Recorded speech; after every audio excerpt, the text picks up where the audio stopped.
The town of Heavenwood, North Carolina, was the kind of place that clung to its traditions like ivy on old brick. It was a town of Friday night football games, Sunday morning church services, and a deep, unwavering respect for the flag that flew proudly in the town square.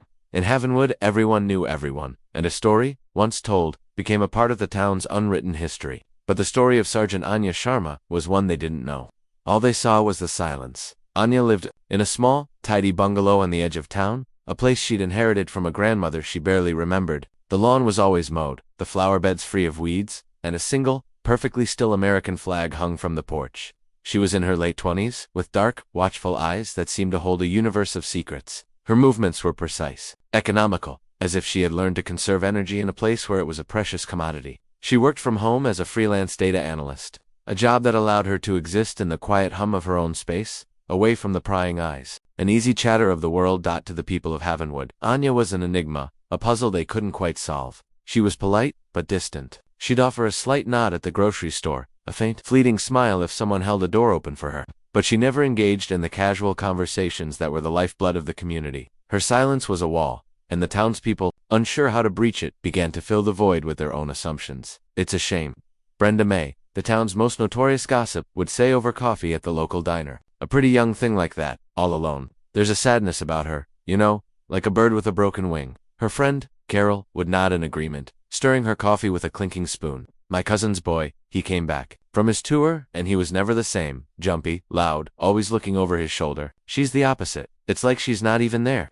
The whispers followed Anya like a shadow. They called her the ghost of Elm Street. They speculated that she was heartbroken, that a man had left her and shattered her spirit. Some, with a more dramatic flair, whispered that she was in witness protection, hiding from a dangerous past. But the most common theory, the one that settled over the town like a comfortable blanket, was that she was simply fragile, weak. A woman who had seen a glimpse of the world's harshness and had retreated into herself, unable to cope. The mockery was subtle, couched in the language of concern. It was in the pitying glances she received at the post office, the way mothers would pull their children a little closer as she walked by the park. It was in the exaggeratedly gentle tones people used when they were forced to speak to her, as if a normal volume might cause her to shatter. One particularly sunny afternoon, Anya was in her front yard, methodically trimming the rose bushes that lined her porch. A car slowed down, and a man named Bill, who ran the local hardware store, leaned out of the window. Bill had served in the National Guard for a few years in his youth and considered himself something of a military expert. "Afternoon, Sergeant," he called out, his voice a little too loud, a little too cheerful. He was one of the few who knew she had been in the Army, a fact he'd gleaned from a piece of mail he'd seen at the post office.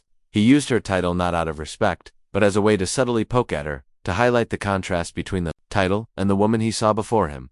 "Keeping busy, I see. Good to have a hobby. Keeps the mind from wandering, eh?" Anya paused, her shears hovering over a branch. She looked at him, her dark eyes unreadable. She gave a single, slow nod, then turned back to her roses. The snip of the shears the only answer he would receive. Bill chuckled to himself as he drove away, shaking his head. "Poor thing," he muttered. "All that training, and she can barely look a man in the eye. Some soldier." What Bill, and everyone else in Heavenwood, didn't know was that Anya's mind never wandered. It was a fortress. It had to be. Wandering was a luxury she couldn't afford, not even now, years later. They didn't know that her silence wasn't born of weakness, but of a strength so profound it would have terrified them. It was the silence of the hunter, not the hunted. The silence of a woman who had learned to make her soul a quiet place so she could hear the enemy approach. They didn't know that those same hands, now so gently tending to her roses, had once been bound so tightly the circulation had stopped. They didn't know that her dark, watchful eyes had stared into the face of true evil for 47 days, refusing to break. They didn't know that her quiet, measured steps were the result of having to walk barefoot on frozen, rocky ground,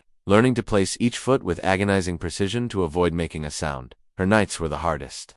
Sleep was a battlefield, a place where the past ambushed her without mercy. She would wake up in a cold sweat, the phantom smell of dust and stale bread in her nostrils, the guttural sound of a foreign language echoing in her ears. On those nights, she would slip out of bed and go to her small, sparse living room. In the corner, there was a locked wooden chest. She never opened it. She didn't need to. She knew what was inside: a folded flag, a few medals she had never worn, and a small worn photograph of 5 smiling faces, 4 of whom were gone. She would sit in the dark, her back straight, her breathing controlled, and she would perform the mental exercises she had developed in captivity. She would name every state capital, from Montgomery to Cheyenne. She would recite the periodic table of elements. She would rebuild the engine of a Humvee, in her mind, piece by piece. She would do anything to keep the memories at bay, to keep the screams locked inside the silent fortress of her mind. One evening, as she was putting away her groceries, she saw a flyer tacked to the community board at the store. It was for a local veterans support group, Heavenwood Heroes, it said in bold, patriotic letters.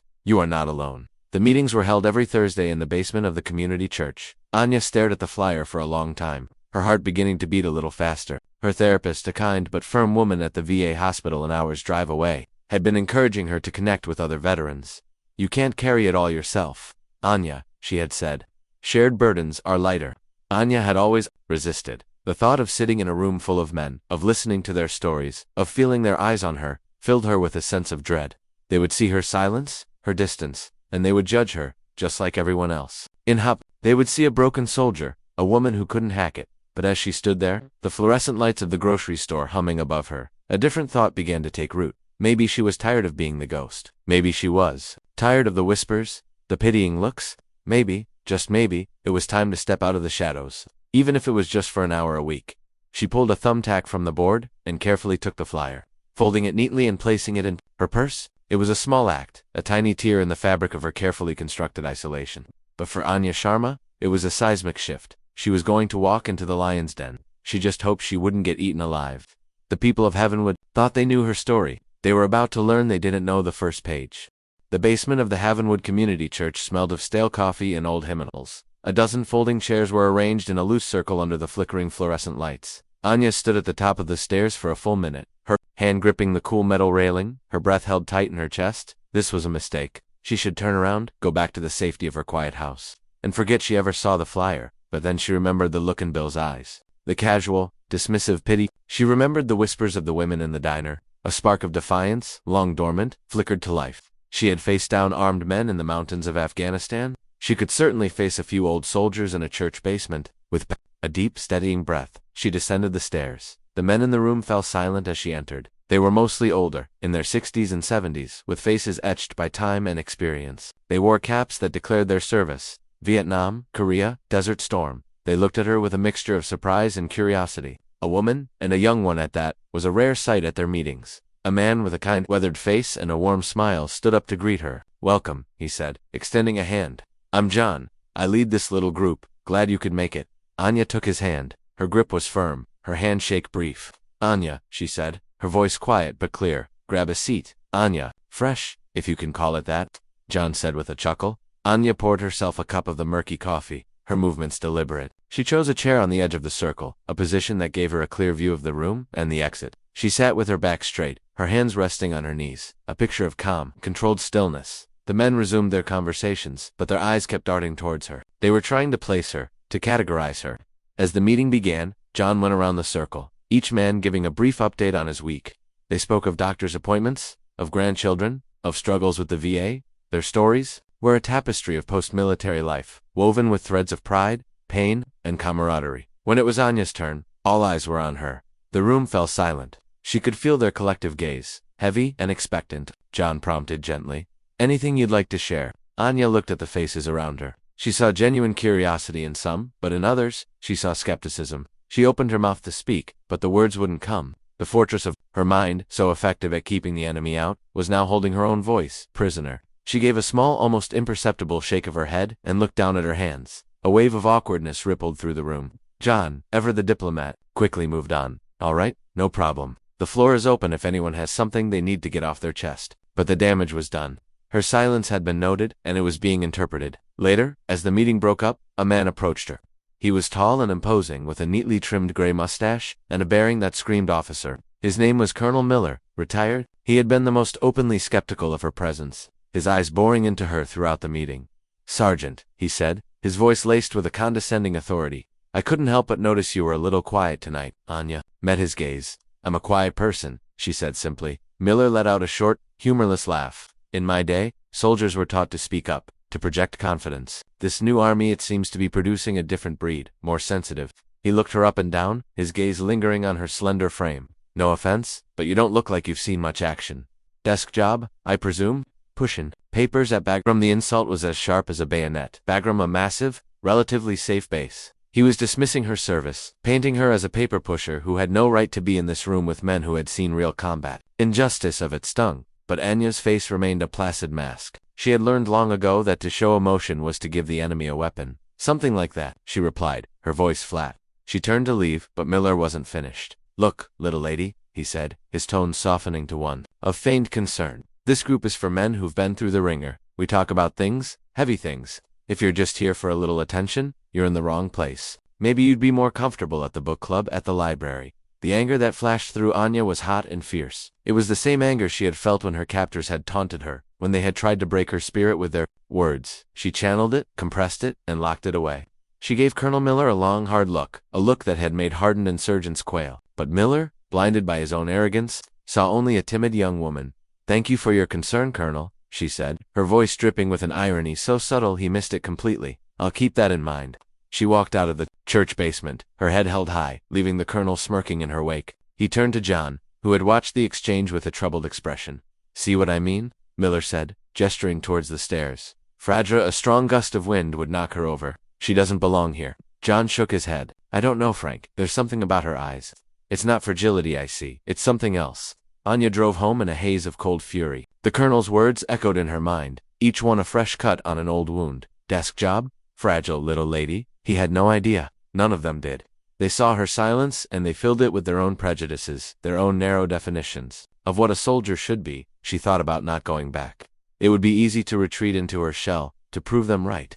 But as she pulled into her driveway, she looked at the flag hanging on her porch, still and proud in the evening air. She thought of her team, of the men who had fought and died beside her. She thought of their laughter, their courage, their sacrifice. What would they think of her, running from a bully in a church basement? No, she would go back. She would go back every Thursday. She wouldn't speak, not until she was ready, but she would be there. Her presence would be her defiance.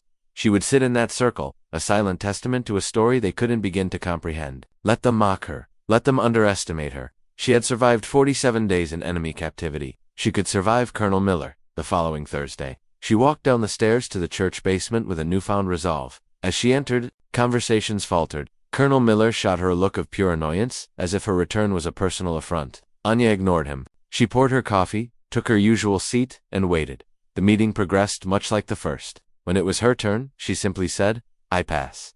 Miller scoffed audibly. What a surprise. But this time, something was different. John, the group leader, looked at Miller with a stern expression. That's enough. Frank, he then turned to Anya, his eyes filled with a quiet respect. You take all the time you need, Anya. We're here when you're ready. Anya gave him a small, grateful nod.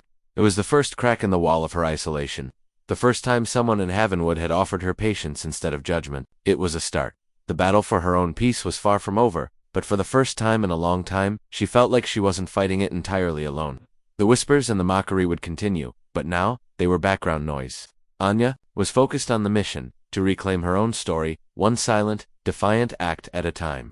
The memory always started with the sound, not the explosion, but the sudden, unnatural silence that followed it. The world, which had been a cacophony of engine roar, radio chatter, and the crunch of tires on gravel, was suddenly muted, as if God himself had held his breath. Then came the ringing in her ears, high and piercing, and the smell of hot metal and dust. Anya's team, a 5-person special reconnaissance unit, had been deep in the Hindu Kush Mountains, on a mission to map a series of caves believed to be a new insurgent hideout. It was supposed to be a simple Anandao, a ghost mission.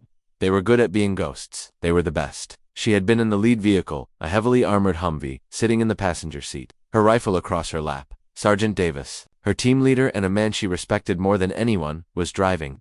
In the back were Corporal Jensen, the comms specialist, and Specialist Rodriguez, the medic. The second vehicle carried their heavy gunner, Sergeant Tank Washington. They were navigating a narrow pass. The sheer rock face on one side, a steep drop-off on the other. Anya had been scanning the ridgeline, her eyes tracing the patterns of the rocks, looking for anything out of place. It was a sixth sense she had, an ability to see the subtle wrongness of a landscape that was about to turn deadly. Something's not right, she had said, her voice calm in the headset. Too quiet. Davis had grunted in agreement. Ike Dap, feel it too. Jensen, what's the chatter? Nothing but static, Sarge Jensen had replied, and then the world had turned to fire and thunder. The IED was massive, buried in the narrowest part of the pass. It lifted their Humvee off the ground, tossing it like a child's toy. Anya remembered a kaleidoscope of images, the spiderweb crack of the bulletproof glass, the surprised look on Davis's face, the sudden, violent lurch as they began to roll. The vehicle came to rest on its side, halfway down the embankment. Anya was hanging from her seatbelt,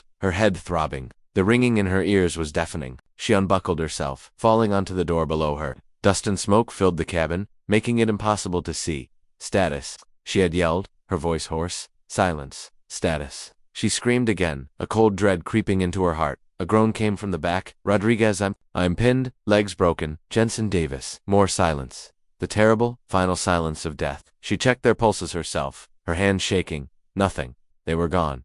Then came the gunfire. A storm of bullets ripped through the air, peppering the wreckage of their vehicle. It was a well-planned ambush. The IED had been the opening act. This was the main event. Tank. Anya yelled into her radio, praying the comms weren't fried. Tank. We are hit. Ambush. Southern Ridge. The radio crackled. ICM. Laying down fire. Get out of there. Anya. Get out. The heavy thud of Tank's .50 caliber machine gun echoed through the pass, a comforting, terrifying sound. It was their only hope. Rodriguez, can you move? Anya shouted over the din. No. My leg. It's bad. Anya, it's real bad. Anya made a decision. It was the only one she could make. I'm coming for you. She kicked open the roof hatch and crawled out, immediately drawing fire. Bullets sparked off the metal around her. She kept low, scrambling over the twisted frame of the Humvee. She could see them now, a dozen or more fighters spread out along the ridge. Moving closer, she dropped back into the vehicle through a shattered rear window. Rodriguez was pale, his face beaded with sweat, but his eyes were clear. He was a soldier. They're coming, he said, his voice strained. I know, Anya replied, her mind racing. She grabbed a medkit and did her best to stabilize his leg, but it was a mess. There was no way he could move on his own. The sound of Tank's gun suddenly stopped. The silence that followed was more terrifying than the gunfire had been. Anya whispered into the radio. Tank, talk to me. Static. She knew. She knew what it meant. They were alone. The ghosts had been caught. She looked at Rodriguez. His face was grim. You gotta go, Anya, he said, his voice firm. That's an order. I'm not leaving you, she said, her own voice equally firm. Don't be a fool, he coughed, a trickle of blood appearing at the corner of his mouth. He had internal injuries, worse than she thought. There's no getting out of this for me, but you can make it. Get out, go live, and tell them what happened here. He pushed his sidearm into her hand. Tears streamed down Anya's face, mixing with the dirt and grime. She looked at the boy she had trained with, laughed with, fought with. She saw the acceptance in his eyes, the final, terrible sacrifice of a soldier. I'm sorry, she whispered. Nothing to be sorry for, he said, managing a weak smile. Now go, Ron. She crawled out of the wreckage, her heart a leaden weight in her chest. She didn't look back. She couldn't. A single gunshot from within the Humvee told her that Rodriguez had made his own choice. Denying the enemy a prisoner, Anya ran. She ran with the grace and speed of a hunted animal, her body fueled by adrenaline and grief. She scrambled up the rocky terrain, away from the pass, seeking higher ground, any kind of cover. The shouts of her pursuers echoed behind her. She ran for what felt like hours, her lungs burning, her legs screaming in protest. Finally, she found a small crevice in the rocks, barely big enough to conceal her. She squeezed herself into the narrow space, pulling loose rocks and brush over the opening, and she waited, her breath coming in shallow, silent gasps. She could hear them searching, their voices getting closer. She held her breath, her hand gripping the cold metal of Rodriguez's pistol. She would not be taken. She would not be a prize. She would fight until her last breath. The voices were right outside, her hiding place now. She could hear the crunch of their boots on the gravel. A shadow fell over the opening of her crevice. She closed her eyes, ready to pull the trigger. And then, the shadow moved on. The voices faded into the distance. They had missed her. She stayed in that crevice for a full day, not daring to move, not daring to make a sound. When she finally emerged, she was alone in the vast, unforgiving wilderness of the Hindu Kush. She had no food, no water, no radio. All she had was a pistol with a single magazine and the clothes on her back. And so began the first of her 47 days. She traveled by night, navigating by the stars, a skill her father, an avid astronomer, had taught her as a child. She moved through the mountains like a phantom, a ghost in truth now, haunted by the faces of her fallen comrades. On the third day, her luck ran out. She was weak from thirst and hunger, her movements becoming sloppy. She stumbled into a small, hidden encampment. They were on her before she could even raise her weapon. They were strong, and there were too many of them. They disarmed her, bound her hands, and threw a rough burlap sack over her head. The world went dark. The silence she had once sought was now her prison. The physical battle was over. The real war, the war for her mind and her soul, was just beginning. And as they dragged her away, the only thought in her mind was a silent, defiant promise to herself. I will not break. I will survive. I will come home. The place they took her was less a prison and more a hole in the ground. It was a small, dark cell, carved out of the rock, with a heavy wooden door and no window. The air was cold and damp, thick with the smell of earth and human misery. This was to be her world for the next 44 days. Her captors were brutal, but not careless. They wanted her alive. They saw her uniform, her rank, and they believed she held valuable intelligence. They were wrong. She was a reconnaissance soldier. She knew terrain, not strategy. But they didn't believe her.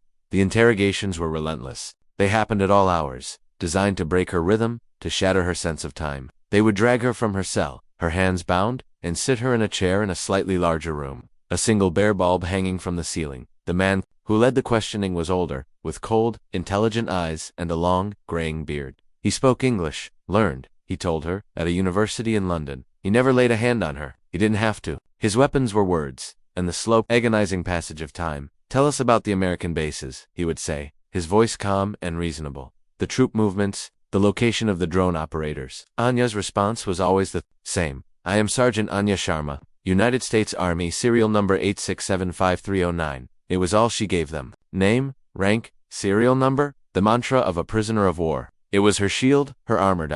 He would sigh, a sound of theatrical disappointment. "Sergeant, you are a woman of courage. I can see it in your eyes. But courage can be foolish. We have time, all the time in the world. Your country has already forgotten you. They will not come for you. You are alone." His words were poison, designed to seep into the cracks of her resolve, to plant seeds of doubt and despair. But Anya's mind was a fortress, and she would not let him in. When he spoke, she would retreat to the quiet place inside her, the place she had been building since the ambush. She would rebuild her grandmother's house in her mind, brick by brick. She would walk through the rooms, touch the furniture, smell the scent of baking bread. She would remember the feel of sunshine on her face, the taste of cold water on a hot day, the sound of her father's laughter. These were her treasures, the things they could not take from her. They tried other tactics. They deprived her of sleep, leaving the harsh light on for days at a time, the interrogations becoming a blur of exhaustion and pain.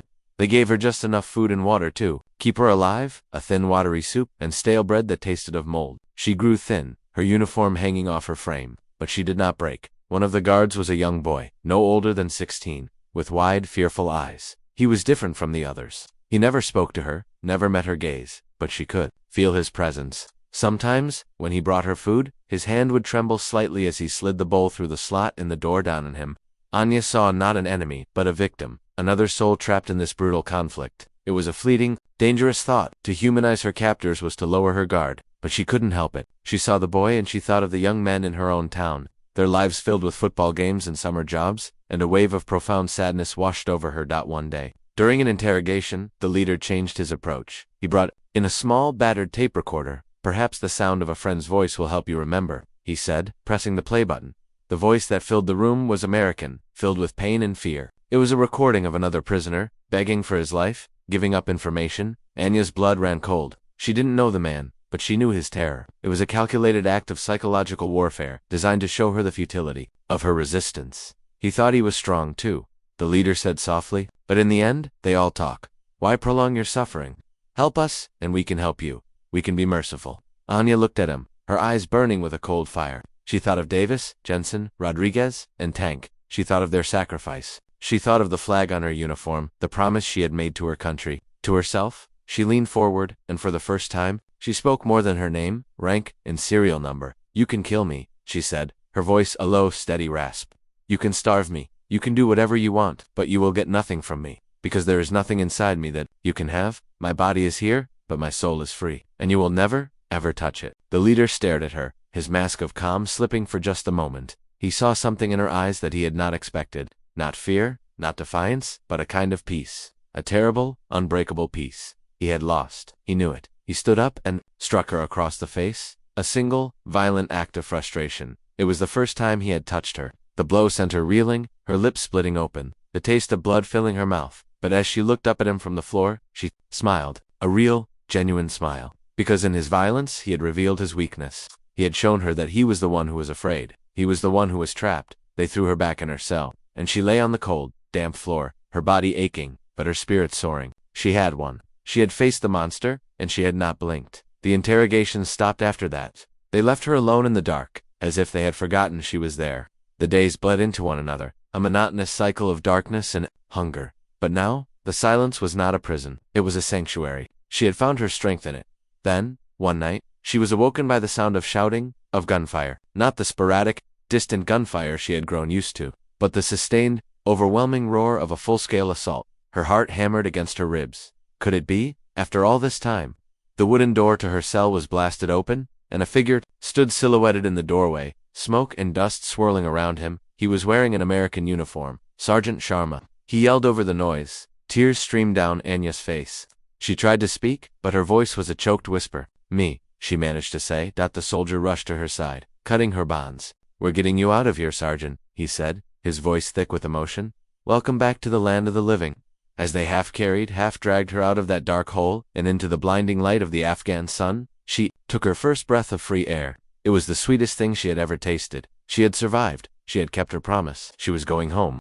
But she knew, with a certainty that chilled her to the bone, that a part of her would forever remain in that dark, silent cell, a ghost in her own memory. The drive home from the VA hospital was long, giving Anya too much time to think. Her therapy sessions were helpful, but they were also draining, forcing her to revisit places in her mind she would rather keep locked away. Today's session had been particularly tough, focused on the idea of community and reintegration. "You're isolating yourself, Anya," Dr. Evans had said, her voice gentle but firm. "The people in your town, the veterans at the support group, they can't understand what they don't know. Your silence is a wall. Maybe it's time to put a window in it." A window. The idea was terrifying. A window lets light in, but it also lets people see inside. Anya wasn't sure she was ready for that. As she pulled into Havenwood, she saw that the town was gearing up for its annual Memorial Day parade. Red, white, and blue banners were strewn across Main Street and small flags dotted the lawns of nearly every house. The sight filled her with a familiar mix of pride and anxiety. It was a day to honor the fallen, but for Anya, it was a day when the ghosts of her past walked most closely beside her. She decided to stop at the diner for a cup of coffee, a small act of defiance against her own self-imposed isolation. As she walked in, the usual chatter died down for a moment. She took a seat at the counter. Acutely aware of the curious glances being sent her way, she wasn't there for more than 5 minutes when Colonel Miller walked in. He saw her, and a look of annoyance crossed his face. He strode over to the counter and sat down 2 stools away from her, a deliberate calculated distance. Well, he said, loud enough for half the diner to hear. "Look what the cat dragged in. I thought you'd have scared yourself away from town by now." Anya didn't respond. She just stared into her coffee cup, her knuckles white as she gripped the warm ceramic. Miller wasn't one to be ignored. "You know, we've got the Memorial Day service coming up," he continued, his voice dripping with condescension. Time to honor real soldiers. Men who fought for this country, who sacrificed, not people who pushed paper for a year and came home with a case of the nerves." The insult hung in the air, thick and ugly. The other patrons shifted uncomfortably, but no one said a word. In Havenwood, Colonel Miller was an important man, a pillar of the community. No one dared to challenge him. Anya's heart was pounding, a frantic drum against her ribs. The diner, with its bright lights and curious faces, suddenly felt small, suffocating, like the cell in the mountains. She could feel the panic rising, the cold sweat on her brow. She had to get out. She stood up, throwing a few dollars on the counter. As she turned to leave, Miller stood up too, blocking her path. "What's the matter, Sergeant?" he sneered, his face unpleasantly close to hers. "Can't handle a little friendly conversation, or did I hit a little too close to home? Is that it? You're ashamed because you never did anything to be proud of." That was it. That was the line. The word ashamed was a lit match tossed into the gasoline of her trauma. The fortress of her mind, so carefully constructed, so fiercely defended, began to crumble. The memories, the screams, the faces of her fallen comrades, rushed into the breach. But something else rose with them. A cold, hard fury. The same fury she had felt when she had smiled at her captor from the floor of the interrogation room. She looked Colonel Miller directly in the eye. Her own eyes, usually so guarded, were now blazing with an intensity that made him take an involuntary step back. Her voice, when she spoke, was low, steady, and sharp enough to cut glass. "You have no idea what you're talking about," she said. The entire diner was silent now, watching the confrontation unfold. Miller, recovering his bluster, laughed. "Oh, I think I do. I see a scared little girl playing dress-up in a soldier's uniform. Why don't you run on home before you embarrass yourself further?" Anya didn't move. She just held his gaze. "You want to know what I did? You want to know what I'm proud of? I'm proud that I survived. I'm proud that I never gave them a single piece of information. I'm proud that I kept my promise to my team." A confused murmur went through the diner. "What's she talking about?" someone whispered. Miller's face was turning red. He was losing control of the situation, and he knew it. "You're delusional," he spat. "You've been watching too many movies, am I?" Anya's voice was dangerously quiet. "Ask the men of Recon Team Ghost." "Oh, that's right. You can't, because they're all dead. They died in a pass in the Hindu Kush, and I was the only one who made it out." The air in the diner crackled with tension. This was more than just a confrontation. This was a confession, a revelation, torn from the depths of a pain no one in the room could comprehend. Just then, John, the leader of the support group, walked into the diner. He took in the scene at a glance. Anya, trembling but defiant, Miller red-faced and furious. The entire town watching, rapt out. He walked over and stood beside Anya, placing a gentle hand on her shoulder. "Frank," he said, his voice calm but firm, "that's enough. Let's go outside. I'm not going anywhere until this liar apologizes." Miller sputtered. "She's not the one who needs to apologize," John said, his eyes fixed on the colonel. He then turned to Anya, his face full of a dawning understanding and a deep, profound regret. "Anya, is this true?" Anya looked at him, tears welling in her eyes, and gave a single sharp nod. John's face hardened. He looked at Miller with a contempt that stunned the older man into silence. "You owe this soldier an apology, Frank. You owe her, more than that, you owe her your respect." Miller just stared, his mouth agape, for once in his life, speechless. Anya, her strength finally failing her, pushed past them and fled the diner, the sobs she had held back for so long finally breaking free. She ran to her car, her hands shaking, so badly she could barely fit the key in the ignition. She had done it, she had put a window in the wall, but the view was one of devastation. She had exposed her deepest wound in the middle of a public diner, in front of the very people who had mocked her for her silence. She felt raw, exposed, and utterly alone. Back in the diner, a stunned silence had fallen. John looked around at the faces of his neighbors, at their shocked and guilty expressions. "For months," he said, his voice ringing with a quiet authority, "we have judged this woman. We have whispered about her. We have called her weak. We have mocked her for her silence. And all that time, she was carrying a burden that would have crushed any one of us. All that time, she was a hero living in our midst, and we were too blind and too arrogant to see it." He looked at Colonel Miller, who seemed to have shrunk in his uniform. "Shame on you, Frank, and shame on all of us." With that, John walked out of the diner, leaving the townspeople of Havenwood to grapple with the terrible weight of their own ignorance. The story of Anya Sharma, the one they thought they knew, had just been ripped to shreds, and a new one of courage, sacrifice, and unimaginable strength, was beginning to be written. The morning of Memorial Day dawned bright and clear. The sky was a brilliant, cloudless blue, a stark contrast to the storm raging inside Anya. She hadn't slept. After fleeing the diner, she had locked herself in her house, the confrontation playing over and over in her mind. She had exposed her soul, and the shame and vulnerability were overwhelming. She resolved not to go to the town ceremony. She couldn't face them, not now, but as the time for the parade approached, she found herself drawn to the wooden chest in the corner of her living room. With trembling hands, she unlocked it. Inside, nestled in tissue paper, was her dress uniform. It was immaculate, perfectly pressed. Beside it were her medals, the Purple Heart, the Bronze Star, and another, smaller, more somber medal, the Prisoner of War medal. She had never worn them. She had never felt worthy. She thought of her team. She thought of their faces, their laughter. She thought of Rodriguez's last words, "Live, and tell them what happened here." She had lived, but she had never told their story. Her silence had honored her own survival, but had it honored their sacrifice? With a sudden, fierce resolve, she took out the uniform. She was a soldier. It was time to act like one. The ceremony was being held in the town square, in front of the Granite War Memorial. The entire town was there, a sea of red, white, and blue. The high school marching band was playing a patriotic medley. A local politician was giving a long-winded speech. Anya arrived late. She walked from the edge of the square, her steps steady and sure. She was wearing her full dress uniform, her medals pinned neatly above her left pocket. A hush fell over the crowd as she approached. The whispers started, but this time, they were different. They were not whispers of mockery, but of awe and confusion. Colonel Miller was on the dais, preparing to give his keynote address. He saw Anya, and his face went pale. He faltered in his conversation with the mayor, his eyes locked on the woman he had so cruelly misjudged. Anya did not look at him. She walked to the front of the crowd and stood before the war memorial, her back straight, her eyes fixed on the names carved into the stone. She was not there for them. She was there for the names that were not on this wall, the names she carried in her heart. As the politician finished his speech, the mayor stepped to the microphone. "And now, it is my honor to introduce our keynote speaker, a man who has served our country with distinction, Colonel Frank Miller." A polite but subdued applause rippled through the crowd. Miller walked to the podium, his hands shaking slightly as he unfolded his speech. He cleared his throat and began to speak, but his voice was weak, his words hollow. He kept glancing at Anya, at her silent, powerful presence. The uniform, the medals, the unwavering strength in her posture, they were a public refutation of every word he had ever said about her. He was halfway through his speech when a black government car pulled up to the edge of the square. Two men in crisp, dark suits got out. They were followed by a man in the uniform of a three-star general. The crowd murmured, parting to let them through. The general walked directly to the dais, his face grim. He leaned over and spoke quietly to the mayor, who listened with a shocked expression. The mayor then stepped to the microphone, his face ashen. "Ladies and gentlemen," he said, his voice trembling slightly, we have some unexpected guests. Please welcome General Mark Peterson of the United States Army. General Peterson took the podium. He was a man who commanded respect, his presence radiating authority and gravitas. He looked out at the crowd, his eyes finally resting on Anya. A look of profound respect and sorrow passed over his face. I apologize for the interruption. The general began, his voice booming through the square. I am not here today to give a speech.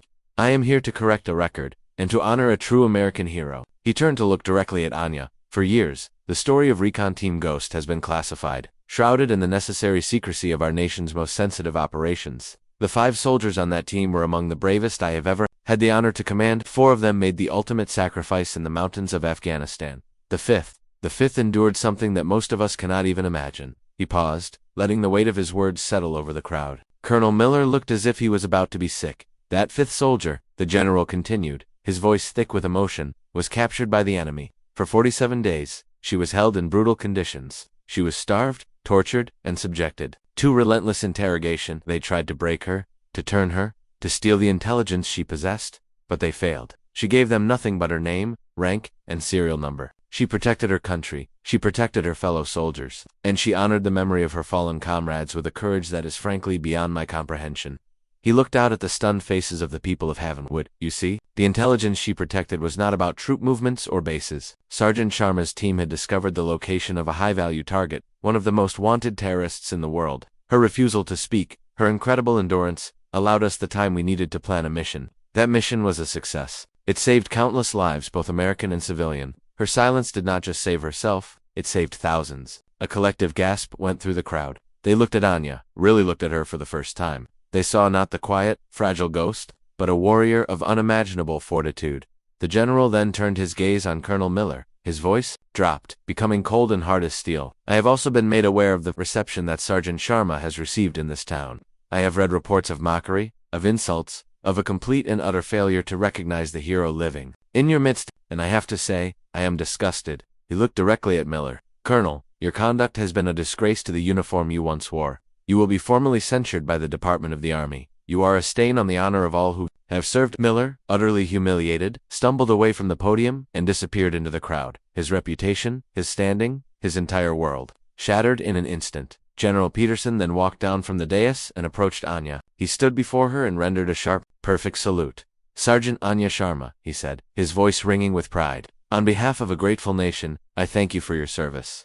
Welcome home. Anya's eyes filled with tears, but this time, they were not tears of pain or shame. They were tears of release. She raised her hand and returned the salute, her movements as crisp and precise as the general's. And then, something remarkable happened. A single person in the crowd began to clap. Then another, and another. Soon, the entire town of Havenwood was on its feet, the sound of their applause thundering through the square. It was an apology. It was a thank you. It was a promise to never forget. Anya finally lowered her hand, and for the first time in a very long time, she smiled. A real, genuine smile that reached her dark, beautiful eyes. The war was finally over. The ghosts were at peace. And the silence, once a source of mockery, was now understood for what it truly was, the sound of unbreakable strength.